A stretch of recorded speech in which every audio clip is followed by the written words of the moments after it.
Hey everybody, it's Matt. Welcome back to the Journey Church podcast. If you haven't yet, be sure to subscribe to this podcast so you can automatically get our weekly episodes. And you might want to go ahead and subscribe to our Journey YouTube channel as well. You'll find messages, music, interviews, inspiring stories, and more for you all right there. Now, I hope this episode helps you take your next step in following Jesus. Every year we do this thing in the summer called Behind My Journey.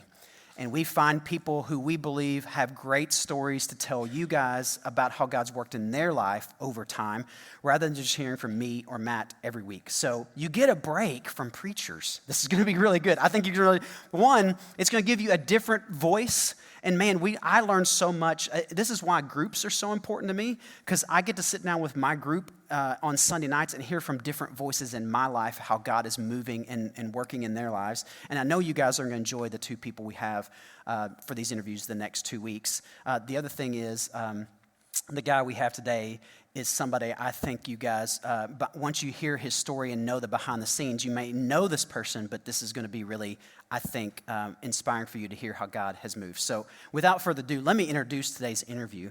His name is John Fuqua, but what you may or may not know about John Fuqua is that he has made a career at Allegro Marinades. He was the first employee at Allegro Marinades in Paris, Tennessee, and he was hired there. And 11 years later, he was hired as the director of sales and marketing. 11 years later, he is named president by the founder and owner, Dave Wilcox. And over the several decades that John led Allegro Marinades, they became a nationwide brand in all kinds of stores across the country. And his leadership and his success is being handed off. He's now retired, handed off in 2022, but man, what a legacy he's leaving there of leadership and success in that company. And I think he would tell you, and he will, I'll give him a chance in a second, that really his family, though, has been the support of his life. Jan, his wife, he talks about all the time, if without her, I'd be nothing.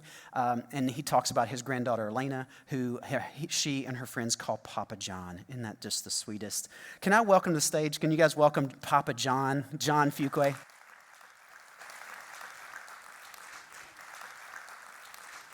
John, get good and comfortable.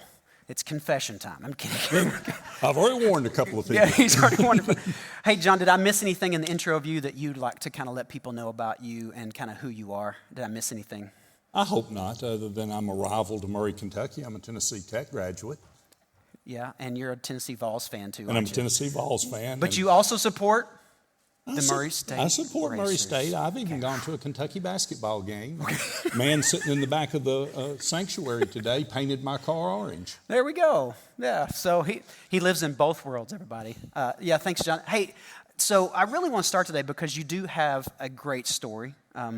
I wanted to just start, these people need to know kind of how did your journey of faith begin? Like what did it look like for you coming to be in this life of faith? I grew up in a different family when it came to faith. My dad was lifetime military, spent 30 years in the Army and the Air Force. It wasn't the Air Force when he joined. But he grew up in the South as a traditional Southern Baptist. Well, my mother was a German war bride. She was from Mainz, Germany, and she was a devout Catholic. And the two of them really struggled reconciling their beliefs. They were both believers, they just believed a little differently. And because of that, there was not a lot of opportunity for me to go to church when I was young. I think that was a mistake on my parents' part, but we're not going to hold them accountable for it. But that was the challenge I had in growing up, is a lot of my friends went to church, but I didn't. Well, how did you get there? Well, in the Southern Baptist religion, there's this wonderful thing called revival that they have every year, and it's preceded by a youth camp. And I had a friend, a very, shall we say, attractive young lady, about 13 years old, invite me to come to youth camp. And I did, and that led into going to revival. And when I actually got into that church and started thinking about things, there was an impact there, and there was something missing out of my life. And the revival did its job. I talked to the minister, and he pointed some things out to me and explained to me that if I wanted a relationship with my Lord and Savior, all I had to do was ask Him for it. And during that week of revival, I asked Him to come into my heart, and I was saved in 1973 and baptized in the the bend of White Oak Creek. So I was baptized in the true and flowing waters. There you go. And I became a fairly active, as active as you could be in a small church, Christian all the way through high school. But then I also faced that obstacle that I guess you've made a career out of, that when you go to college, your priorities change, and different things happen. You get out of that little support group, that comfort zone, and I just basically quit going to church. And well, stop and tell me about that season of your life then, that sort of like stop going to church. What was your faith like during that time? I never lost faith. I believed in God the whole time, but in that point in my life, it was all about me. Whether it was college or going out and having fun or what I was doing, there were just a lot more things more important to me on Sunday morning than getting up and coming to church. Yeah. And I drifted a little bit, and there's a bad John that lived in that era. And I'm glad that part's behind me, but I truly believe that the things I went through and did during that period of my life prepared me for the seasons of my life to come. Yeah, well, let's talk about that. So you're kind of coming out of college and kind of going in the next stage of your life. Was there anything that kind of brought you back and helped your faith grow again? What did that look like for you? Well, I guess the transition happened, and we all make bad mistakes, but at that point I thought it was a good mistake. Yeah. I came to Allegro in January of 1983. And there are periods in my life I describe as divine intervention, and I think that was one of them. Okay. Not only was I in need of good gainful employment, my father passed away when I was really young, and the man that started Allegro had 3 daughters, and he yearned for having a son to teach things to. And it was kind of a fit when I came, and I got married shortly after I got to Paris, and thought I was making a really good decision that didn't turn out to be that good of a decision. Gotcha. But in that period of time, I started back going to church, and it was a part of my life that was missing, that was rewarding to come back. Yeah. But still, again, I was a Christian, but I wasn't always acting like a Christian. Would you, we've talked about this behind the scenes, obviously, to prep for today, but one of the things you mentioned was that there are always people that God placed in your life that helped you move in back toward Him or encouraged you. And was that happening as well as you went back to church? Were there people in that time frame, in that time period, that were helping you figure things out again? Yeah, there were people that were very influential in that time period. But, the true transition in my life came when I went through a divorce, and I kind of slipped backwards a little bit. And then I met this wonderful person from Murray, Kentucky named Jan. Yeah. That would have been a second divine intervention. That's a story all and of its own, the miracle it was that we actually met. Yeah. And I will point out that I am a salesman, and it took me almost 3 months to get her to give me her phone number. Wow. She's a tough cookie to crack. I'm afraid she knew me. Yes, she may have heard about you before. Well, let's go into that stage of your life. If it was divine intervention, why do you call her and that meeting divine intervention for you? Because I so needed someone in my life to be that rock, to be that person.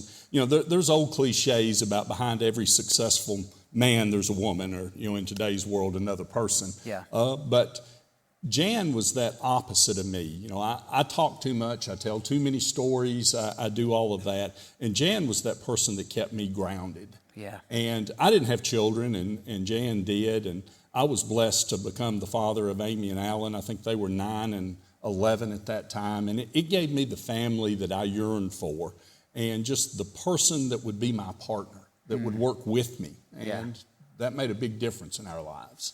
Wow, that's powerful. Can you maybe tell some of those folks who are kind of in that young family stage about that next stage of, you've got this family now, and what does church look like, and what does faith look like in this stage of life? I think one of the biggest, decisions, transitions that Jan and I made in our life. You have to understand here, we're still fairly young. We've got 2 young children. We've just bought an old house that needs a tremendous amount of work on it. We want to have fun. We want to do things with our kids. Our daughter was on the tennis team. Our son played football, baseball, and anything else we could find for him to sign up for. And, it's at that point, it's all about time management, I think. And one of the problems, Jan grew up in a very faithful family. And we started going to the church that her family had always been part of, but it was sporadic. I worked 50 hours a week. She was working a professional job, and there was that time constraint on us. And we would get up on Sunday mornings and go, okay, are we going to church today or not? Yeah. You know, I'm saying, well, I need to mow the yard, I need to work on the back porch, and we need to do this. And there's always something pulling you to make that decision not to go to church. And I correlate it, and maybe nobody else does this, but one of the most stressful things in mine and Jan's day-to-day life is, where are we going to eat, or what are we going to have for supper? And it's always, well, I don't care, what do you want? I don't care, what do you want? And that's kind of the way we were with going to church. It's, well, should we go today? Should we not go today? And I feel certain it was her that made this statement. I don't truly remember that. But we sat down one Saturday night, and we were having that discussion. And the decision was made, we're going to church. Not this Sunday, but every Sunday. Yeah. And it's going to be the exception to the rule that we don't go rather than the exception to the rule that we do go. And a lot of that was about setting an example for our children. But, you know, I don't think I give enough credit to when that decision was made that night at the difference it made in my life, in my family's life, in my children's life, that we were going to get up on Sunday morning and go worship the Lord. Yeah. Well, let's dig into that a little bit. So you make that a decision. John, what were some of the things that you said time management was a big key. Well, what are some of the things you chose not to do, or things that you had to figure out how to do elsewhere because you had made this choice and this was going to be it, and this was a huge thing for your family? Well, it was, there were some chores that weren't going to be done. There was some prep for work on Monday morning that might not get the attention that I normally would have given it. We had access to a family pontoon boat. We might not be able to go to Kentucky Lake. Whoa, John, hold on a minute. You gave up pontoon time. We gave up. We delayed pontoon time. It might have meant rather than getting to the lake at 10 o'clock, we could get to the lake at 1 o'clock. Okay, all right. But, those things made a difference. And, I'm going to jump way ahead in the story, and then we'll come back and get there. But it's kind of like doing mission work. You never have time to do mission work. Yeah. And I'm not sure that any of us have time to be here this Sunday morning. Yeah. But if you'll make the decision to do it, you'll always find that time. And sometimes I think that's God saying, when you do what I want you to do, I'm going to make sure everything's okay. Well, and that goes to the point like you made before, like you really had to trust God in this moment that He was going to help you take care of the things you felt pressure to take care of, but you were going to say, I'm committing this time to you, and He helped you figure it out on the other side. And it made us a better couple and a better family, and I think when you achieve those things, a lot of the other things take care of themselves. Yeah. Well, let's jump from there to the sort of the next season. So you're committed, you're doing Sunday morning, but that's not where it stops. What happened? I became what I describe as the world's most committed Sunday morning Christian. Okay. I had gotten to a point at the First Christian Church downtown that literally I would go in and help unlock the doors, turn the lights on, drive the church van, serve on the board. I was a deacon. I became a communion elder. And I was dedicated for about 3 or 4 hours on Sunday morning. And then the rest of the week, I lived my life however I wanted to. Oh, wow. And I was a Sunday morning Christian. And that, although rewarding, and I'm very glad I did that, that's not what Christianity is all about. It's a lot more about what you do the other 6 days of the week than it is on Sunday morning. Yeah, well, but during this time, John, let me just play devil's advocate for a minute. Okay. You're a successful businessman. You're doing very well for yourself and your family. I was blessed. There's a lot of things going on. Kind of describe now, looking back, what was it about that time that you wish you might be able to go back and shift? It's so crystal clear. You become a much smarter individual when you can look back at things. And when I look back at those things, and I was very driven at Allegro and very goal-oriented, but all of my goals were materialistic. I was fully convinced if I got a nicer house or a better car or wore a better suit or took a better vacation, that was going to make me happy. Oh, wow. I was chasing material things, and material things don't make you happy. Well, you mentioned this morning. They can make you unhappy. Yeah, without trying to reveal too much, during that time period, were you noticing that? Or was that something revealed to you later? I think maybe Jan noticed it a little more than I did. Okay. And that might have been a point of contention from time to time. And we don't have to dig in on personal stories. That's okay. But there was something there that you were doing as well as you thought you knew how at that time in your life, and you were trying to figure that out, though. But I was thinking that some success, that something I could do would make me happy. Yeah. And I was trying really hard to make me happy, and there was something missing. Oh, wow. Well, how did you figure that out? Well, sometimes you have to take steps outside your comfort zone. And maybe you have to trust God that you may not know where you're going, but He does. Yeah. And we had some very good friends at that time, still some of the best friends I have, and one of them not here today, but usually is sitting front and center, Ron Malone, asked me to go on a mission trip, on an 8 Days of Hope trip. There'd been a tornado. This was 2014, I think. There'd been a tornado go through Tupelo, Mississippi, and 8 Days of Hope was going to do some cleanup down there, and Ron convinced me that it would be a good thing for me to go. And, that was life-changing. Not only did I go down there, I got to meet the youth group from a fledgling young church called The Journey then, who were on that trip. But everything lined up the way it was. Like I said, I came from a military family, and the job we took was a 91-year-old World War II veteran, and he had 13 trees down in his yard, and we were going to clean his yard up for him. Wow. And I learned that day, and it was the first day I was there, when you walk into a situation, as a salesman and a marketing person, I was used to making deals, but a deal was, Jarrod, I can do this for you, but if I do this for you, what can you do for me? Right. Because that's what sales and marketing was about. And that day I figured out that when you go and do something for someone that has absolutely no chance of doing something for you in return, that's the example Jesus set when He was here. Wow. And never, ever underestimate what God can do with a broken person, because He can work miracles if you'll let Him.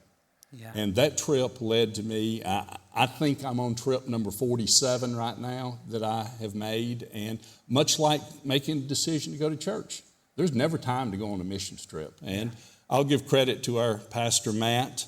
I was struggling early on in there because every time I decided I wanted to go somewhere and go on one of these trips, something would happen at home that would deter me.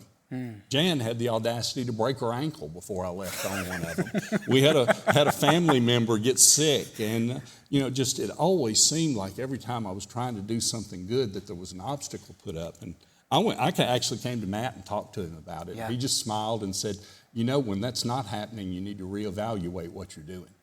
Because when you're doing God's work, Satan tries to keep you from doing that. He'll put some obstacles up there. Yeah. Well, I would love to dig in on, you said 47 trips. John, that's kind of unbelievable. When you're thinking about how that changed your faith, what did that do for you going on these trips, and what did it open up for you in terms of trusting God? It showed me that there's a lot more than material things in life. When you go after a tornado or a hurricane or a house fire or something has devastated a family, you realize that there's a lot more to life than a car sitting in a garage or the clothes you have in a closet. And being around those people just, I can describe the difference in one word. It's called peace. Oh, and tell me. It's when what's in your heart is happy with what you're doing.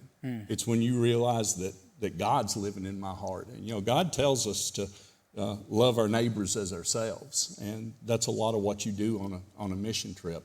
And you're around like-minded people that are thinking the same way you are, and you're not watching the news, and you're not concentrating on the bad things that are going in the world, but the good things that are going on in the world. And, that's just life-changing.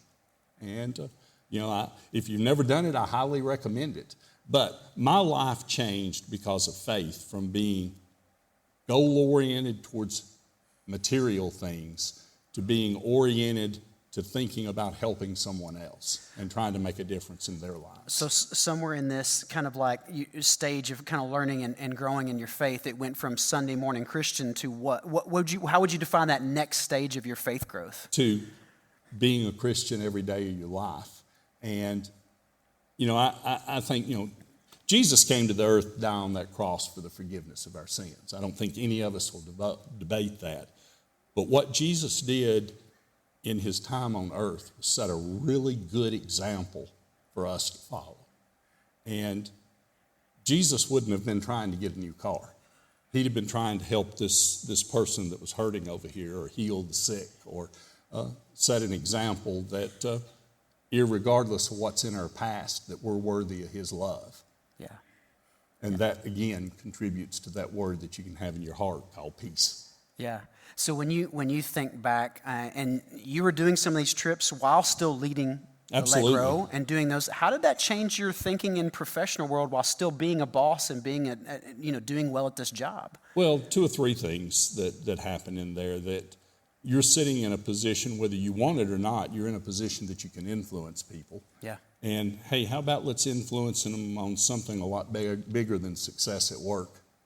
And it's amazing that one of our largest customers at Allegro, and it's one of the last things I did, this was probably 3 or 4 years ago, we had a food show in Nashville, and we always did this video loop that showed things from inside the plant and displays you can make and great ways to sell more product. But we put together about a little 2 or 3 minute spot in there on doing work with 8 Days of Hope and missions work. Yeah.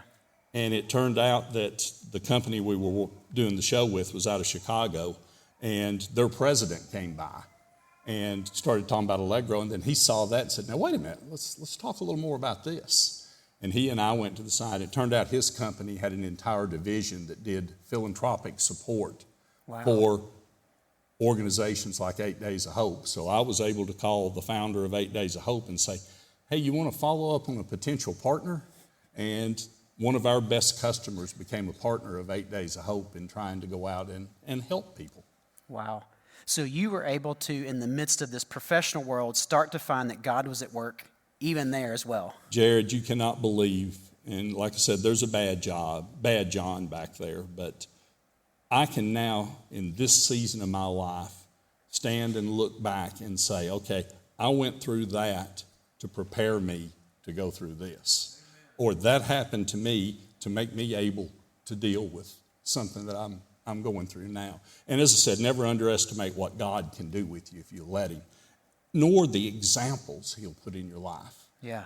I'm blessed to be able to work with a group over in Hopkinsville that's a women's recovery shelter. And when I say recovery shelter, they're working with women that are in the state penitentiary and trying to get them off of drugs, off of alcohol, and productive in a life. And I've been blessed with the opportunity twice now to speak to that group and tell my story.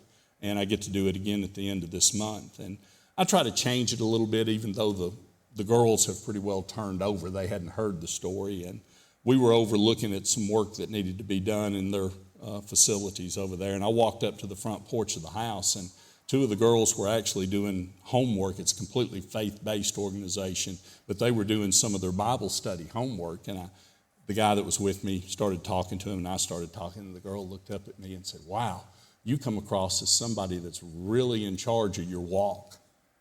And I thought about that, and I guess I am. And then, I'm going to use that in my speech at the end of the month, because I'm not in charge of my walk. Maybe I am, but if I am, it's because of who I'm listening to.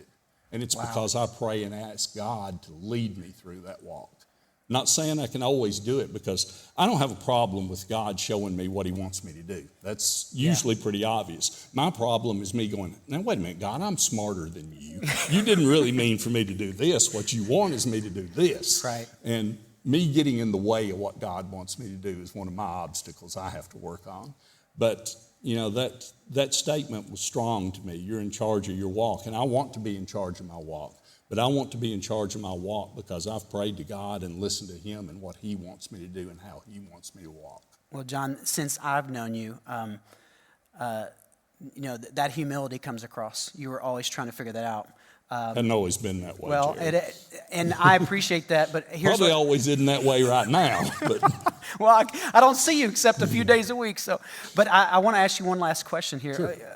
Who would you like to say thank you to? And they may not be here today, but who would you like to say thank you to that's helped you become and be this person who seems to be trying to walk the best they can toward Jesus and not toward things of this world? I hope I've got a minute to tell this, but there was the true lady that got me to church the first time, that invited me to that revival. And in a Southern Baptist church, we referred to her as the church lady.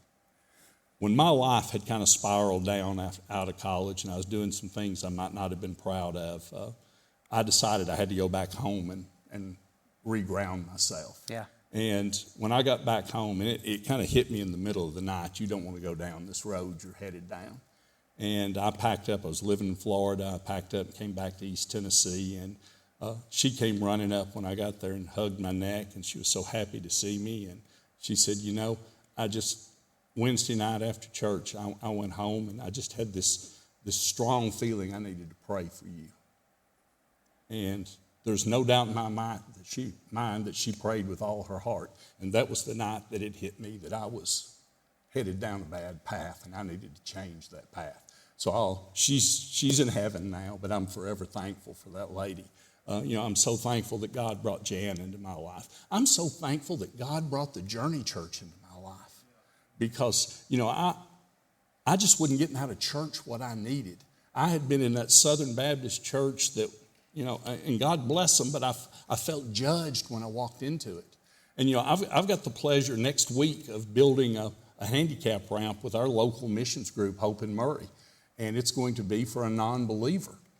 And I felt very comfortable talking to this young lady and saying, well, I respect that you're a non-believer, but if you ever want to go to a church, I know where there's a church that won't judge you when you walk in, that you'll be comfortable sitting in as a non-believer. And I'm very thankful that some college students, 17 years ago, 18, whatever it was, had the vision, and I think God had the vision to use you guys to create what's here in a place that is comfortable.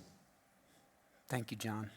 Any other names on that list before I wrap this up? Well, I'm not going to throw you and Matt and all those in. Well, I thought you might want to mention, you've mentioned Tom Seipel several times as a guy who's made that's an a tough one to mention because, Tom was the youth minister at First Christian Church, and Tom died of cancer a few years ago, but I adopted Tom. That's the bottom line of it when he came to Murray. And Tom was such a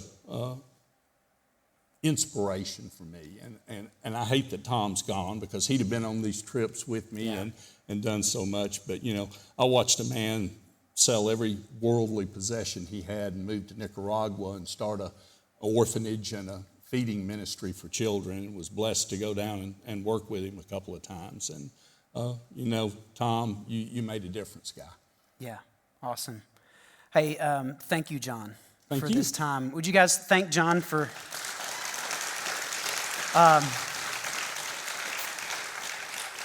I am encouraged by your story of faith, John, and I know you're not perfect, but let me say thank you for sharing your imperfection and your trying forward.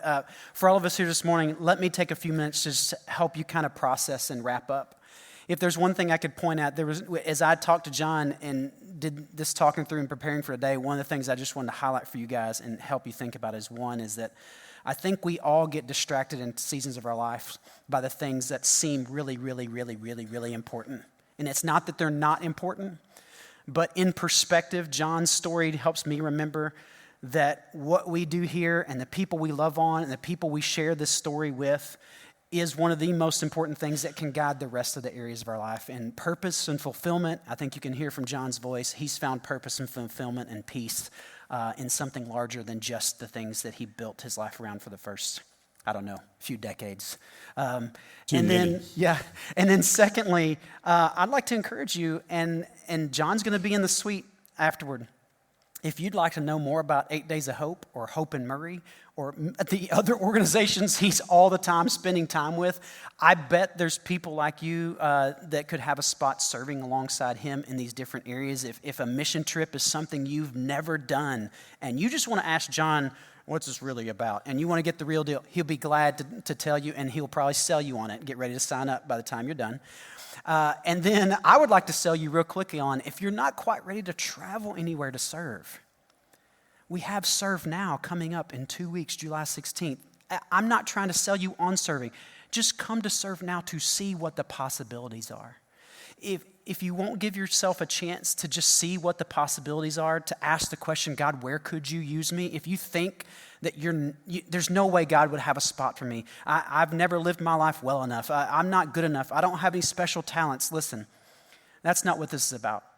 Serve Now, I believe that every single one of you, that God has brought you here for a purpose, that there's a place for you in helping us figure out how to be a group of people at Journey Church that are for this community.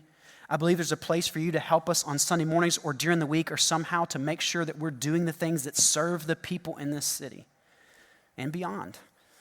But if you won't give you a chance to at least kind of survey that and ask the question and let us help guide you along, then you'll sit there for a long, long time wondering, what could God do and what could God have for me? And I don't want you to miss out on the opportunity of doing that, because John is an example. God can use anybody. Amen. God can use you as well, and I want you to be a part of this. And I want you to be fulfilled and at peace. And I guarantee you, it will move you in other ways in your life than just the one area of serving. I think it will release in you a lot of good things. So, do you guys mind if I just pray for us as we leave today? Let me pray for us as we start into this new week. God, thank you for this story from John. Thank you for the work you've done in his life all along, even when he didn't see what it was about. And these people you dropped into his life, even the young, beautiful woman he was following to that first church service, and this church lady, and for all the people along the path that have helped point him back toward you and help remind him what's most important. God, thank you for all those people, and thank you for John's openness and honesty to tell his story. And God, I thank you for the people in this room. I thank you for those in this room that are trying to figure that out, who are serving and looking to give their time and trying to figure out, God, how are you using this in my life and what can this do? And for the other people in the room who are still asking that question, God, I pray that you just be with us all this week. God, we are all in situations this week that seem to be pulling us away from the most important things. God, help us just remind ourselves that there's nothing better than you. You turn graves into gardens. And so, God, what you ask us to do and how you ask us to serve is the best way to use our life. And God, I pray that we'll do that this week. And we ask this all because Jesus came, died, and rose again, gave us a new life. Amen. Hey, if you'd like more content like this, subscribe to our YouTube channel and download our Journey app to access all of our recent message content. And our app is the easiest way to share this content with a friend. For more information on our church or to find our app or our YouTube channel, just visit journeycalway.com. That's journeycalway.com. Thanks for listening.